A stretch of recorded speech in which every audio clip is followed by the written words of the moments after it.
Dire team ban.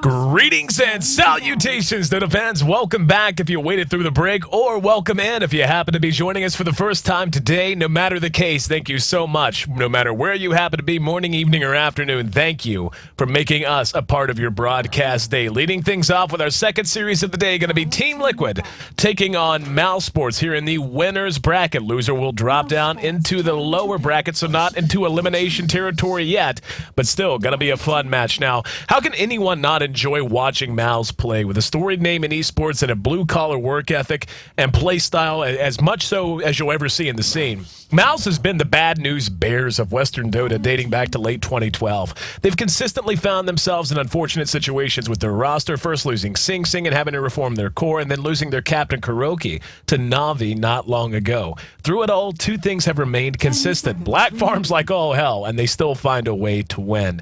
Now they find themselves in the midst of another roster shift. This time, though, it's one that's self-inflicted as they've added the crafty and charismatic Cinderin to their lineup, replacing Alex in preparation for the International 3. Now, with Cinderin's leadership now being paired with the world-class carry potential of Black and the emerging playmaking ability of Feta, Mouz is still Mouz, a team underestimated by many, which knows how to play on the big stage and take wins as an underdog. Their win over Roxkish yesterday improved their record to 7-8 dating back to April, and also snapped a 4-series skid that had plagued them dating back to April as well. Today, they'll be looking to kick off a new streak, a winning streak this time around, and punch their ticket to the winner's bracket finals here in the Curse Invitational. To do so, though, they've got to get past Team Liquid. Now, as we talked about, Merlini and myself during our last broadcast, and really anyone who talks Dota is going to talk about this, Liquid is one of two names that really are going to be mentioned when you talk about the best in the West based on recent performances. Them and Alliance, really there's no debate. Liquid is by far the most currently well-performing team in North America, and they have made a real case for themselves to be considered one of the best on the planet, period. In fact, I don't think anyone would contest that, at least in terms of where they stand globally. So I'm EC, joined by Merlini for the broadcast. Today, though, Mouz Sports, I mean, we saw them. They looked pretty good yesterday, I thought, but they're up against a hell of a task in Team Liquid, and they've already given away a Lifestealer and a Nyx Assassin, but they have managed to pick up a nice front three in Prophet, Rubik, and Magnus.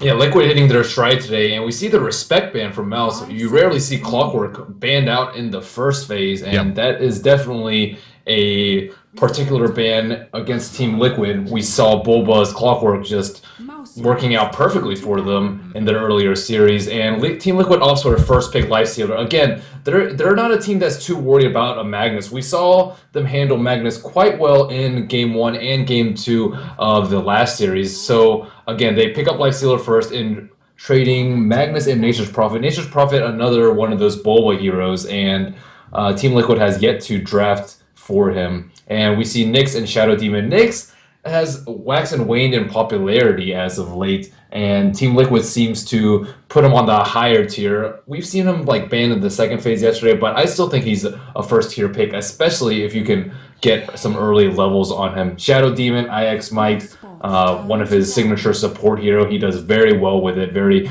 clutch disrupts, and just in general very good movement around the map. So very solid Team Liquid draft to start off with.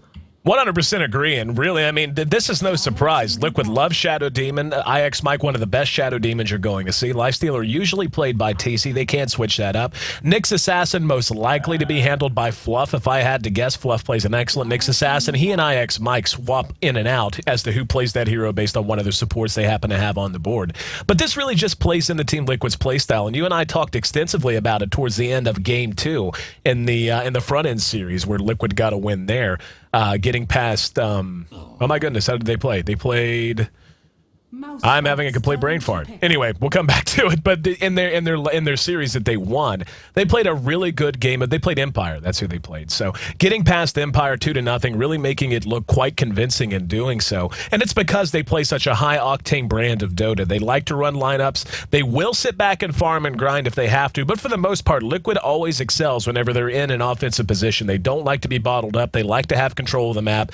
And the word that I use a lot is deliberate Dota. They play some of the most deliberate Dota Dota you're ever going to see. They set a lot of small goals throughout the entirety of a game, and they're always executing those small goals on the way to a larger goal. They're not a team that is often caught out of position for that exact reason. Whenever they're all moving together and moving in synchronicity just to make sure that one overarching goal is accomplished, it usually means they're going to be in good position no matter what the other team is up to.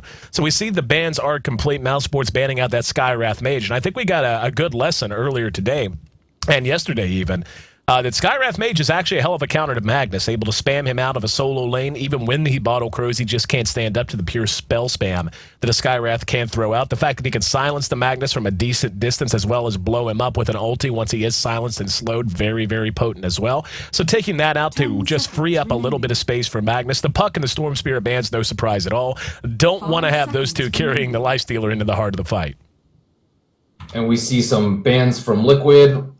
We see the Alchemist ban, which we saw Mouse make great use of yesterday, as well as the Anti-Mage ban. So both teams doing their homework beforehand and banning heroes that work well to each team's strength. And it looks like Mouse probably watched the games earlier, at least that first round, or else they wouldn't have banned Skywrath Mage. Yep. So very aware picks and bans by both teams. And we see support Windrunner again, most likely. I don't think it'll be an offlane one. Most likely support, as we saw Synderen play yesterday, to great effect. And he has some really nice shackles, and I hope that lag does not plague him today. Absolutely. Windrunner played by Synderen in their series. Synderen played with some internet issues, some connectivity issues yesterday. Nonetheless, put on a hell of a show. And, you know, I've kind of been talking about that with folks since then, but even before then. Windrunner in a pure lane support role, she does give you some flexibility and versatility. She has, obviously, the excellent stun that is Shackle Shot. She can play a little bit more aggressive than a lot of supports can, especially if she's in an offensive trial lane because of the bailout ability that is Windrun. But it's real easy to underestimate just how much damage Power Shot can do in the early laning phase, and the pure range on that allows you to pour the damage on safely from a distance and just nip away at that health pool of the enemy team, especially if she gets off to a good start and can get up, say, an early quick set of arc boots if she wants something like that, or even just a Bassi, just to help her sustain her mana pool. Either way, Liquid will get their hero for Bulba. Bulba will be handling our Grape Crusader, no doubt about it. Darkseer, one of his staple heroes. And, you know, again, we've talked a lot about it. Darkseer really just falling off in terms of popularity. When I look at the lineups as they stand, I suspect, I really do think we might see Liquid grab a Gyrocopter next. TC seems to be the one, or excuse me, Korok seems to be the one lacking a hero right now. And if they wanted to put him on a gyro and farm him out of mid against a Magnus, I feel like he would do just fine in that situation. It would give them something to synergize with the Darkseer and would certainly give them a lot of mid-game and late-game punch. They could always go with Queen of Pain if they went up that route, but again, they are missing a Korok hero. Darkseer, very strange to see him picked 4th. So that means the first 16 heroes, 17 actually, no one just cared about Darkseer. I feel like it would have worked very well into Mouse's lineup, whether they wanted to solo offlane him and put Furion in the triple or jungle lane. It would have worked really well, especially with RP. Darkseer vacuum into Magnus RP is very, very devastating, and I'm surprised they let that slip through. So the last pickup from Mouse Sports is Luna, countered by a quick TA pick from Liquid.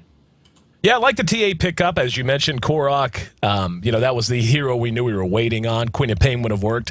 But getting that hero up, I think, gives them a lot of flexibility. Luna, as good as the hero is, and, you know, we've talked extensively. We've seen her picked a couple of times, you and I broadcasting together. What really defines Luna are a few things. One, the fact that her Lunar Blessing aura does make any lane she's in a bit more potent. The right-click damage, no matter what nature of support or carry you happen to be, is just much more potent, especially at level 1. But she can also show up and start to fight, even though she's a late game oriented carry.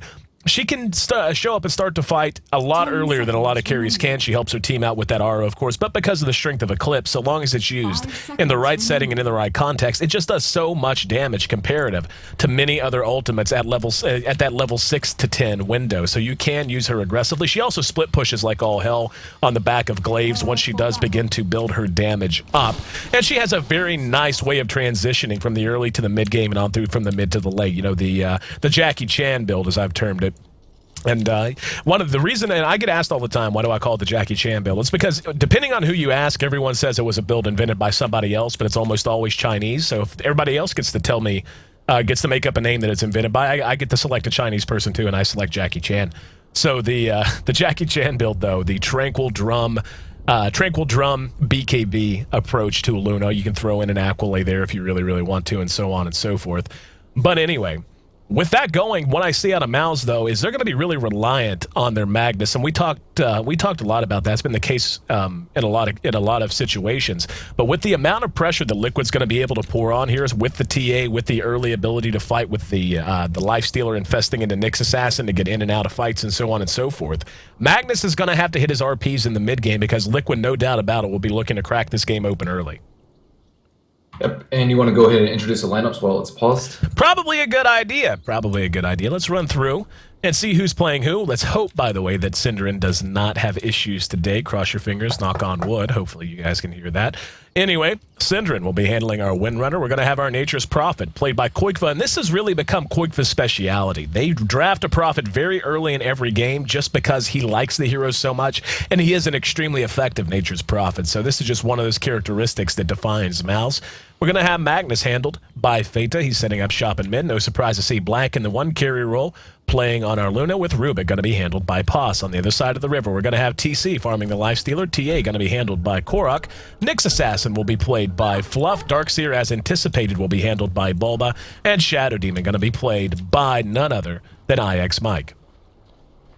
I'm worried that if Mouz gets off to a good start, Liquid will have very hard time defending their towers. They're actually quite lacking in AoE. They really rely on Vacuum, probably into a multiple man impale, but a lot of their heroes just have a lot of single target spells, Templar Assassin, Nyx, and Shadow Demon, so they will be quite vulnerable to the Lunar Blessing plus Force of Treant push force that we may see from Mouz. However, this requires Mouz to have a pretty good start and decent levels on their important heroes, Luna and Furion most notably. But that's kind of what I was thinking too whenever they were looking to get Korok a hero. I've seen Korok play on... TC by far plays the Gyrocopter the most of anyone on Liquid. I have seen Korok play him before, and I just feel like that would have really shored up exactly what you're talking about, the lack of AoE, the lack of punch.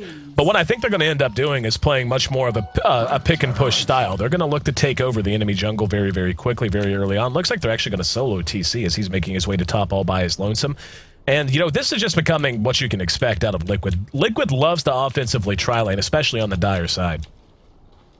We saw Koikva pair up against a Lifestealer in the exact matchup, Radiant offlane Furion versus a solo Nyx, but it doesn't actually look like Koikva is going to go the early phase boot and harass a Lifestealer, and TC is quite a formidable Lifestealer. I don't think he'll have the same success as in solo killing a Nyx like he did yesterday. We can see right now, Liquid's actually just hanging back, and Bulba's trying to bait him out. Here we go.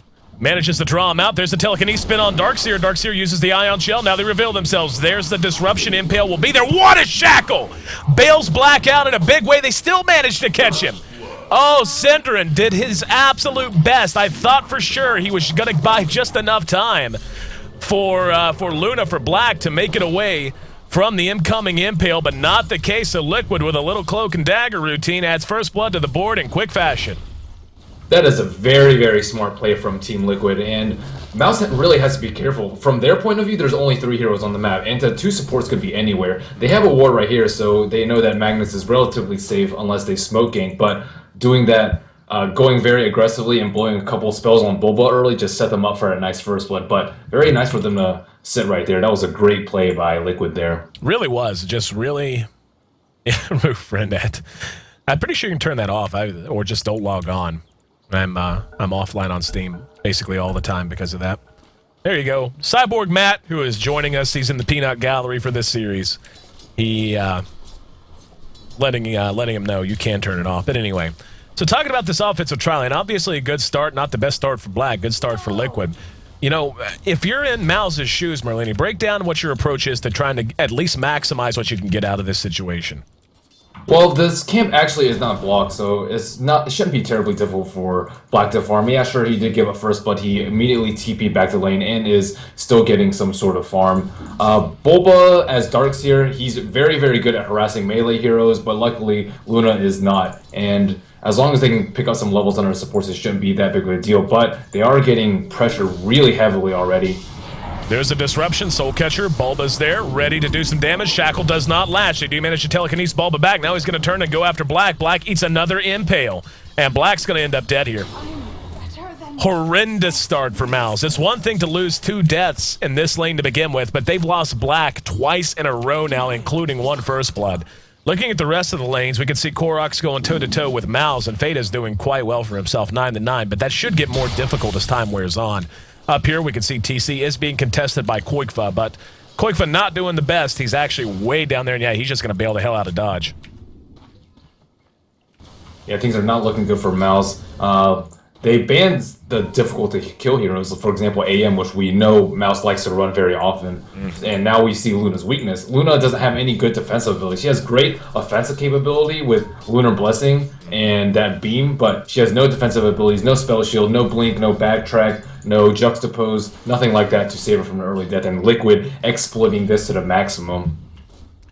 And we see there's not even a point put into Carapace for fluff, so that just goes to show you that, you know, Liquid recognizes, you know what, they're going to be pinned up. They're not going to be playing offensively at all, and we're going to be able to dictate the pace of the game entirely out of this bottom lane. Luna has 12 CS, which, to be honest, is pretty impressive given she's already died twice. Darkseer's right there with the same count, but, you know, makes it pretty easy when you can just sit back and soak experience and gold via Ion Shell. What we're going to have to watch is how aggressive they want to be. There we go. Disruption under the tower. Bulba's there. Soul Catcher's off. The Impale immaculately timed as always in Black. Wow, that was a nice shackle. I'll tell you what, man. Syndra in these shackles, he's getting the job done. Unfortunately, the offensive capability of Liquid is just through the roof. They have to change this at this point. That's 3 deaths now on Black. There's just no way they can expect this to get a whole lot healthier. But Liquid or Bulba opting for the bottle early, they're just going to need some help from this Mag. They might just try and tank it up until the 6-minute mark, around when Magnus will probably get the 6-minute rune, as well as reverse polarity and a TP scroll. He already has a TP scroll right now, so we can expect some help from the Magnus, because things that just aren't working out for Mouz right now. They need to switch things up so they can protect Black and secure his farm. Taking a look at the CS, like I said, Black's not in bad shape, but when you look at the GPM, he's way down below the lifestealer. He's 100 gold per minute behind, which isn't the biggest deal in the world, but at this stage of the game, 5 minutes in, this is when you should hopefully be feeling at least moderately stable. And that just hasn't been the case whatsoever. I mean, the poor guy's got 2 branches of salve and a ring of protection, and he's gotten almost no gold on him. I mean, he can barely afford brown boots right now, I think, if I look back at his... Yeah, he's got 500 gold on him. Up here, we can see TC is managing once again to run Koikva out. The regen rune activated by Mag, so going to keep an eye on him, as you mentioned. He's going to be sick soon. We'll see how quickly he wants to come down here and try to get a win for his team. Yeah, I was hoping he would have saved his gold. He actually got to pull 2 clarities at the start from pause, and instead of waiting to see what lanes there were, he just immediately assumed that it was a triple lane up top and immediately started off in the jungle. And this actually set him pretty far behind. Notice he already has boots, so instead of rushing the Midas or rushing the phase boost, he kind of has to half-ass it and do a little bit of both. We can see they're setting up shop once again. Let's see how aggressive they want to play. And you can already tell Liquid is beginning to play a little bit more passively just because of the threat of Mag showing up. Now with Mag level 6, they definitely have to tread carefully. There's also a good ward here. Haven't even pointed that out. From Mouz, it's going to help out considerably. Koikva is going to go ahead and engage as Korok is skewered up under the tower. Very high value kill for Fada. Really no reason you should see a T8 die to a Magnus in this situation. But finally, Mouz makes their way onto the board. And now we're going to have a disruption. Impale once again, very well timed. Syndra will end up dead for sure. And now they're just going to look for a return kill. Bulba taking some tower damage. Will be able to make it away. They're not done. Black's very low. Here comes the TP, and they're going to try to bail out immediately. Mag has no mana. He can do nothing but auto attack. Guess he can throw an Empower out if he really wanted to. Here comes Bulba. There's the skewer that secures 1 kill. Bulba almost got caught with that. And now Korok's there, caught 2 with the side trap. Pa's going to buy some time with telekinesis. Syndra back up and ready to fight. Shackle not thrown out yet. There it is. Doesn't latch to anything. Pa's in trouble. Surge going to get Korok on his horsey. Trying to chase down Pa, who's very low. And the Impale comes up just short. We're going to see Korok turn, and now the Nyx Acid ends up dropping. So Liquid, nice shackle again from Syndra, buying a little bit of time, a little bit of damage for himself and his team. But Liquid biting off a bit more than they can chew, and all of a sudden, Mouz has closed that gap, make it 3-4. What a sick tree juke by Paz there. And that actually swung the kill in favor of 2. So, I mean, he didn't die, and the Nyx assassin ended up dying too. So, very important tango. Really small thing, but actually worked out very great in Mouse's favor. And the kill score is almost even now, 3 in favor of Liquid. 7.5 minutes in. We'll look at the goal graph as we cross 10 minutes in just a couple of minutes. For now, though, let's take a look at TC. We've been giving a lot of attention to that bottom try. TC, though, is farming up like a boss. He's got phase boots. He's got his helm of iron will already complete. So he's going to have a very quick armlet if he stays on pace. And at what point, Merlini, does Mouz decide they have to account for him?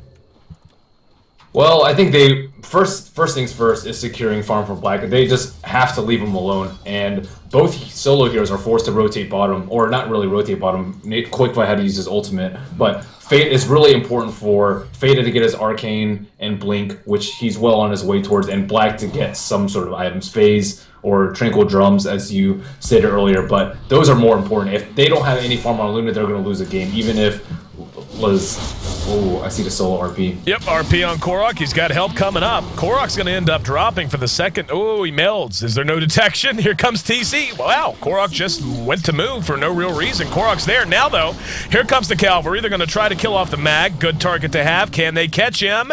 Yep, disruption from right at max range. That'll secure that kill. He gets off a shockwave before. Now they're not done. Fluff's hooked up with him. They're still looking for a target. They're going to go ahead and drop a ward while they're at it. But no more heroes to focus upon. If anything else, as much as it sucks to lose your mag, you did get a kill on the TA, and Black finally has a lane, and if not to himself, at least something he can manage.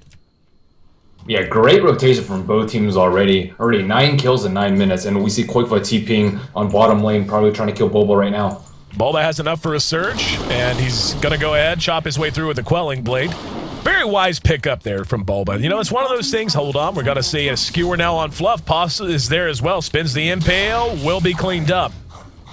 Feta is doing a great job, man. And, you know, I didn't talk a whole lot about it during the introductions, but I did yesterday when we broadcast the Mouse. I feel like Feta is one of those players that is quietly becoming very, very good. Like, he's quietly becoming a player that I think is underestimated by a lot of people as to his ability to make plays out of that mid position, and he's showing that off right now.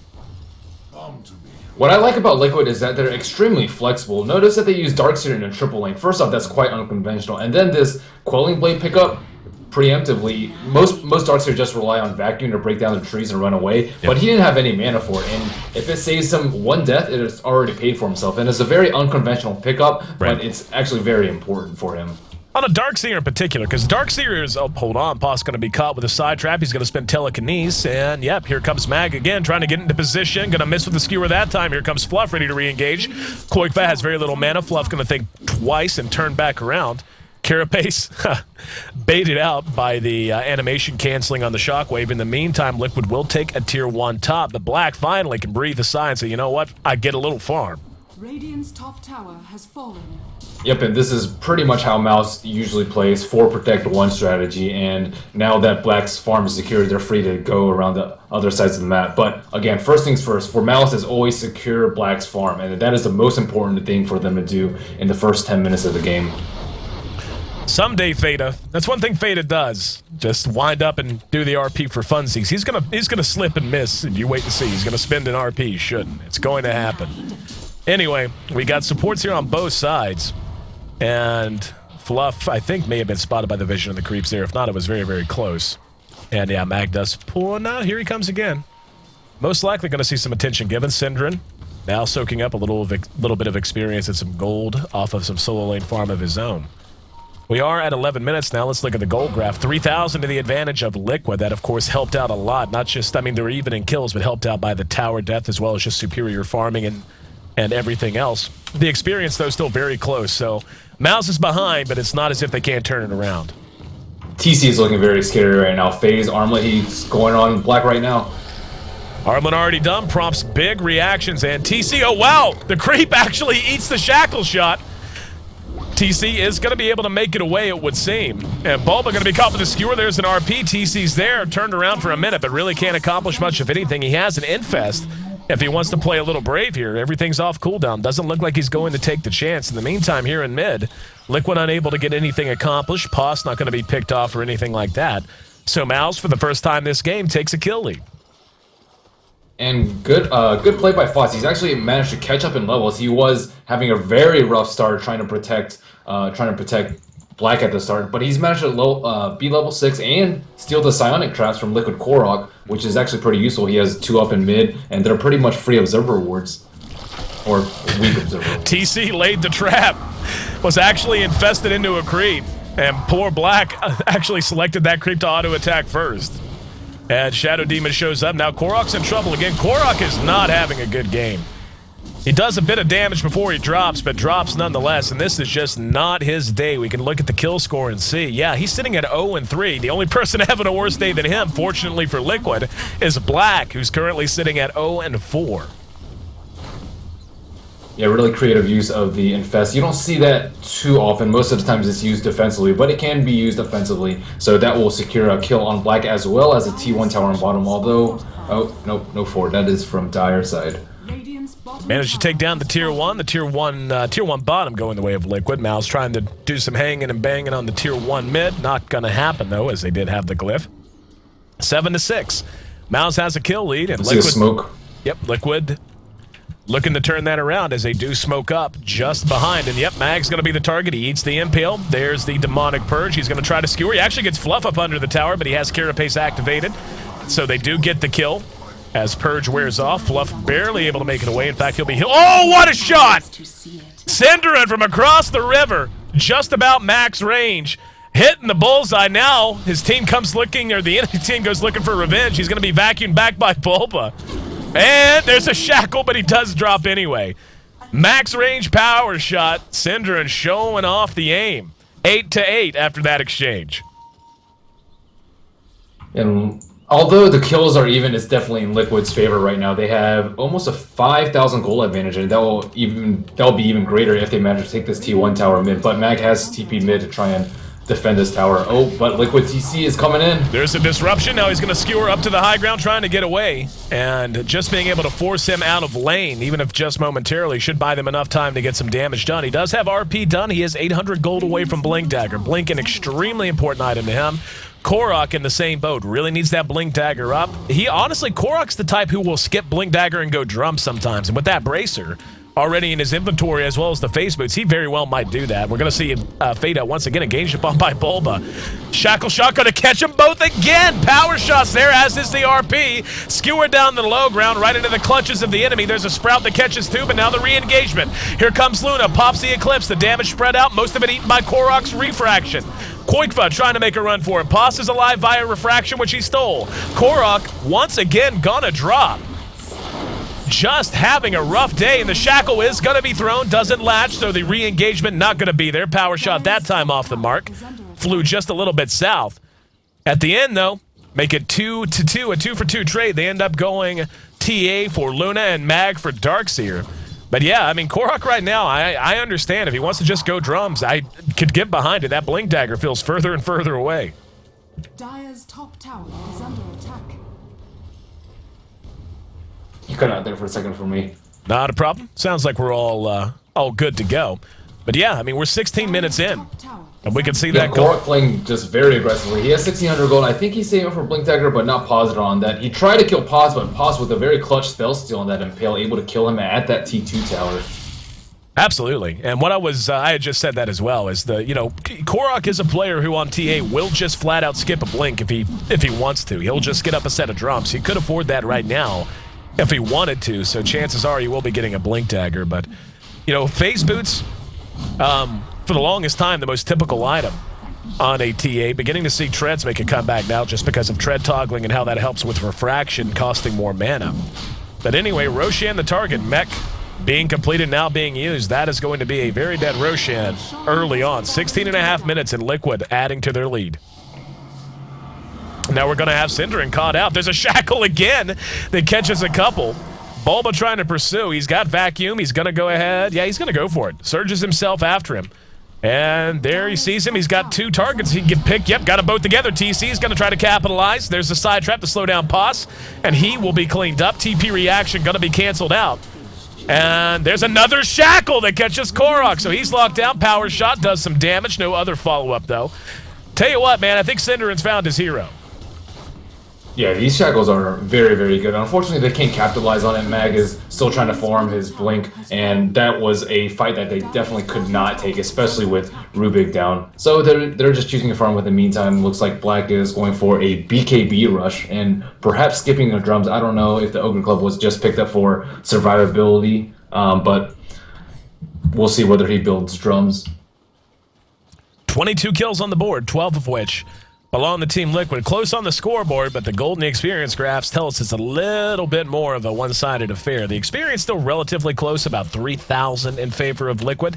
The gold, though, now inching its way towards 7,500 difference, which is considerable at any stage of the game. But to be just 18 minutes in, Mouz is in real danger of having this game slip away from them if they don't get things under control and stabilize sometime very soon. Now, one item that will help is that Blink Dagger, just now completed by Feta.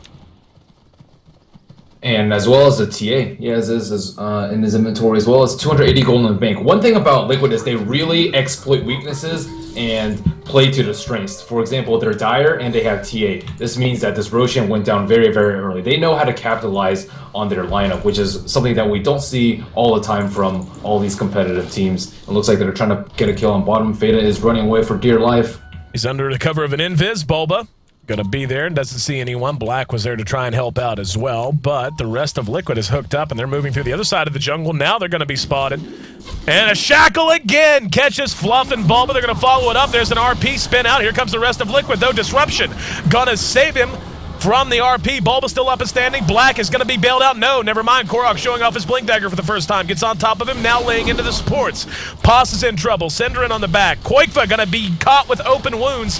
TP not gonna work out following the meld. Just so much burst. TC uses Infest to get his gloves back up, ready to fight. And it's gonna be a 3-for-1 exchange. Let's see if they want to pursue it. Doesn't look like they do. They've got a creep wave coming. And Bulba bailed out by this man right here, IX Mike, getting the disruption off just in time to keep him up and running. Yep, very nice shackle to set up. Unfortunately, he was only able to get those two heroes. Liquid is just really good about their positioning. And again, this comes back to the draft. They're very good at dealing with Mag. They don't have to worry about the Mag first pick like a lot of other teams do. They're so good at spreading out and playing defensively. Liquid or IX Mike with that clutch disrupt on Bulba, like you talked about. They're just really, really good at dealing with the RP. Even with this early arcane blink on Magnus, they still don't have too many problems. And Synderen will just, wow, get crushed. Yeah, Pos. I would say that counts as crush too. See these two little spots? Those used to be heroes, and they just kind of exploded, and now need to be cleaned up with a mop. 11-17, and this is what we were talking about. You can just tell, and you cast or play enough Dota, you can just feel it watching a game when you know that one more lost fight is going to be the breaking point whenever it suddenly gets out of control. And you start to look around, like even Koikva. Koikva didn't have the best start. There was some, I won't call it miscommunication, just bad predicting in terms of lanes. That set him back. Phase Boots and Midas at 20 minutes. Okay, so that's Koikva. That's on a profit. Let's look at the Nyx Assassin. Nyx Assassin already has his Arcane Boots up. He's got a Sage's Mask up towards what? We'll see what he wants to build out of it. Darkseer already has an Ultimate Orb and a mech. So, I mean, it's just the support inventories are beginning to fill up, to say nothing of the carry. Skullbasher done on TC has been done for quite some time. TA had a terrible start. Korok really struggled, but he's already got his Blink Dagger up now and 1,500 looks like gold. He might be in trouble here. Being pursued up to the side shop, and yep, they took their shot. Not going to be able to chase him down, though. Korok has recovered quite nicely from his rather poor start. They did focus a lot of attention on him, though. A lot of rotations from the supports trying to kill him. It's not like, oh, no. Anyways, he's recovered quite nicely, especially with that Aegis, and already Phase Blink DD in the bottle. That is one scary TA. Oh, yeah. And Liquid knows it. They're going to load up. Korok feeding for two now, or farming for two, I should say, as he's got his passengers. Sentry Ward is already down as well, so no way to prevent that. Synderen wisely pulls back, but Liquid just going to go ahead and go for it. Here we go. The meld was attempted, but in the meantime, they do lose a tower, but with refraction there to allow him to tank through.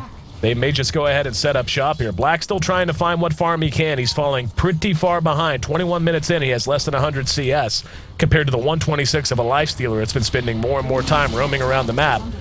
Top three on the board all belong, in terms of net worth anyway, top three on the board all belong to Liquid right now. And yeah, at this point, Black is being almost doubled up by TC. Looks like Korok was trying to find any kill that he can get. He only has about 25 seconds left on the Aegis, desperately looking for a kill and trade for his Aegis. And is he going to find Cinderin? Looking for it. Doesn't look like. We'll have the Aegis fading, yep, right about now, more or less, so. Unfortunately, unable to get anything out of it, but they will go ahead and take an Ancient Stack. Why not? Yep, and Liquid's just running away with this gold graph. We see a small blip up because I think they just got a couple of towers, but still, around almost 7,500, around 7,000 in favor of Liquid for the gold graph, and around 6,000 or 7,000 for the XP graph.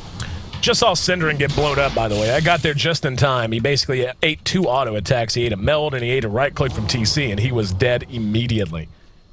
23 minutes in, and Liquid on a roll.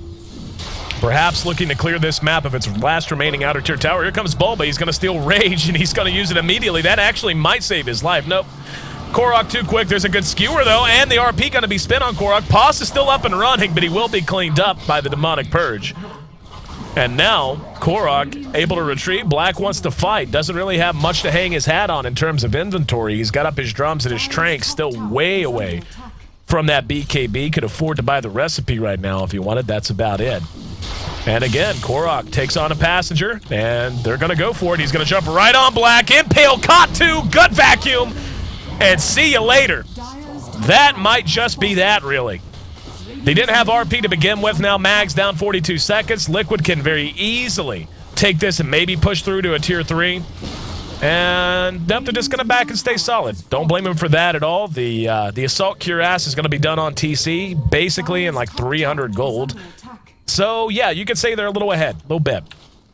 Koikwa trying to apply split push pressure on top. He does have a Shadow Blade, but there already is a gem pickup on TA. So very fast response by them, and I don't think Koikwa will be able to keep up the split push for very long, especially with Sentry Wards on Fluff. I'm actually really surprised Liquid back there. They had that tower down very quickly, and right now is when Magnus and Luna are respawning. Feel like they could have at least gotten the tier 3, if not the rags, but as is. Stable Dota is good Dota. And yeah, I don't... Oh, look for Cinderin. Cinderin. Yep, Korok's right there. Here we go. TC engages. Wind Run is used. They're going to go ahead and counter ward, and he's just going to TP away. Nope, never mind. Pretty sure TC just got a... Yep, I was going to say a first shot bash. Pretty sure that's what took place. 22-11, man, and Liquid is doubling up Mouz. Now, if you're in Mouz's shoes, is there any hope, or are you just waiting for the inevitable now? They can try and do something with the... There's a small window where they don't have Aegis. It's still about 1.5 minutes on that, but I think Liquid will just play it safe until they get the Aegis. But Koikva needs to continue what he's doing. They backed off on that T3 push because he was putting pressure on this T3 tower on top. He needs to continue doing that while trying to get his farm on. He does have his ultimate orb, but it is a long way until Sheep. And they're just putting so much pressure on Black, so much pressure on Fada that they're really unable to get a good initiate. Even if they do get a 2 or 3, maybe even 4-min RP, I don't think they have the damage to follow it up. Black doesn't have his BKB yet, and they really need BKB on him and a Scythe of Vice on Nature's Prophet. But it's going to be very difficult, especially with these constant Nyx bombs inside TA with Blink, a gem on her, and the constant threat of a Nyx assassin gank is going to make it very difficult for Mouz to find any space to farm on the map. Koikva doing what he can, trying to get up a Scythe of Vice, added the ultimate orb, so I mean his GPM is not horrible. He's actually the one shining hope at this point for Mouz, and we can see Luna. I mean, Luna is less farmed than the Magnus right now. Now with TA, though, picking up that Orchid. Love this pickup so much. We saw this on a Lifestealer the other day. It's just such an elegant way, especially on a mobility hero like a TA. Such a great way to just say, you know what, Magnus, we're not scared. I'm just going to jump on top of you, silence you, and then dare you to try and do anything. And Liquid preemptively moving into the Roche Pit. Happy New Year as we see the timepiece drop. And this is going to be, yep, we see it immediately scouted by a power shot, but Liquid just doesn't care. They know how far ahead they are. They have no problem with taking a chance. And yeah, I mean, Mouz, even if they had the Magnus nearby, couldn't do much. Yeah, the item difference is almost too great to overcome at this point. Boba has a Scythe of Vice already complete. 26 minutes, Arcane Mech, Scythe of Vice. So he's playing out of his mind right now. And we also see a Blink Dagger on this support Nyx as well as level 11. So just everyone on Liquid just getting the farm that they need to possibly end this game in 30 minutes. 27 minutes in, and to be honest, it's hard for me to imagine Mouz holding off the waters any longer. They're up into the 5-digit territory in terms of experience and gold lead now, and beginning to rattle their saber down this middle lane. Here we go. TC just going to go for it. Koikfa getting the treants up and ready to go, and they can just slow push this. This is just one of the beauties of having a lifestealer. He just backs off. He'll be able to heal up a little bit. Wait on a creep wave. Never mind. They're going to go right on pause. Shackle pauses, but oh, he's going to miss. And now beside the Vice. Can they follow it up? No. They're going to have the Aegis pop, but the Impale caught 3 after the vacuum. The wall's down as well. And this may be the beginning of the end. RP spent. Use it or lose it. Unfortunately, he only got TC. And Black doing what damage he can, but the rest of Liquid survives through it. So we see the buyback immediately. Korok, in the meantime, dove a bit further back and managed to get himself another kill. That's going to force another buyback out of Koikfa. So they did get the Aegis, but now they have to fight Sans RP, and this will be, with that many buybacks, this will be the final stand. They have to hold. Cannot lose these racks. There's the silence used on Mag. Mag trying to run. Sprout's going to lock Korok inside. The Vice on Koikfa. In the meantime, Black going to town, or being gone to town upon by Fluff. And Mike will eat too much tower damage, so he ends up having to fall back. 1 for 1 the trade. Actually, never mind. That's not. Yeah, Synderen just now getting back up. Now they're going to be re-engaged upon. Here's Black. Going to be cleaned up by the vacuum, and the meld just completely blows him up. Skewer actually put him into position to clean up that last kill, and TC chopping away the last hopes of Mouz to hold on in this game. Liquid getting the win. Only person still up is Koikfa.